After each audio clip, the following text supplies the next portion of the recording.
May balita po tayo dito tungkol sa mga mahilig magbisikleta dyan. Binuksan kamakailan ang kauna-unahang tinatawag na pump track sa Pilipinas. Bukod sa ito ay indoor, ibig sabihin hindi na kayo kailangan mabilad pa sa araw. Pwede ring magbisikleta nang hindi na kailangang magpedal. Makitime out po muna tayo kay Sports FC, Chino Trinidad.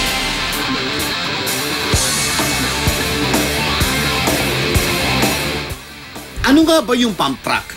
At ano ang kaibahan nito sa maraming mga bike tracks na nakatayo na sa Pilipinas? Unang-una, indoor ito kaya iwas sunburn kung sa umaga o tanghali ka magbibisikleta. Pangalawa, ay nasa world standard specifications ang pump track na matatagpuan sa Calle Industria sa Pasig City. Yung nag-design ito is actually si Claudio Cagliori. Sila yung gumawa ng asphalt pump track. Bawat surface is may tinatawag nilang bumps. Ganyan.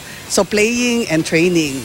Ang kagandahan, ang pump track na ito ay pasok sa lahat ng mahilig magbisikleta. Maraming matututo dito, hindi lang yung pang-professional, as in pati yung mga beginner, bata. Designed siya para talaga maging safe. At the same time, pinupush niya yung level mo. Pagdating sa advanced skills, malaking maitutulong ng kauna-unahang pump track sa bansa sa mga miyembro ng ating national team sa mountain biking. Bihasaman sila sa mga buwis buhay na palusong na karera sa mundo ng downhill racing. Dama agad na mga batang miyembro ng ating national mountain biking team ang benepisyo ng pump track ng bike playground. First time ko rin po naka-experience ng gantong kagandang indoor pump track. Madami pong mag-improve sa gantong klaseng track. Kung inyong mapapansin, hindi pumipidal o pumapadyak ang mga gumagamit ng pump track. Ganyan talaga ang disenyo ng circuit na ito na ang pakay ay mapagbuti ang paggamit ng mga major muscle groups. Kaya naman lumalabas na magandang alternatibo na rin bilang isang cardio exercise. Yung upper body po namin kasi pinapump namin yung bike. Tapos nakatayo kami, naka-squat. So matetest yung physical fitness mo.